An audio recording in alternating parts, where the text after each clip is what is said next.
qalbni kengaytiradigan, yurakni yozadigan, g'am tashvishlarni bir yetkazadigan amallardan bittasi bu sayohat. Sayohat degan albatta katta pulni sarflab boshqa chet o'lkalarga borishni tushunmaslik kerak. Tog'larga chiqib ketish, o'rmonlarga rihla qilish, sahrolarni kezish, qirlarga sayr qilish, tabiatni qo'yniga chiqish, tog' toshlarga nazarga solish, daryolarga bir tikilib o'tirishlik.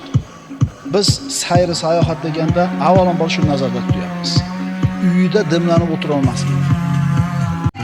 Burada iching to'yib, asablaring taranglashib, yuraging siqilib, dod degan kelib ketadi ba'zida.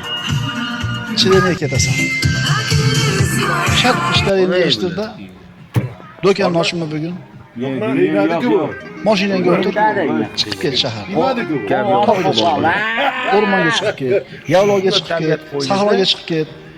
Bo'g'ilib, dimlanib, shaharda tutunni changini yutib o'tiravermasdan, ora-ora tushunaladi. O'zingga bir dam olish. Hozir ayni shunaqa qiladigan payt. Adirlarda hozir rosa bir ko'karib biz adirlar, tog'lar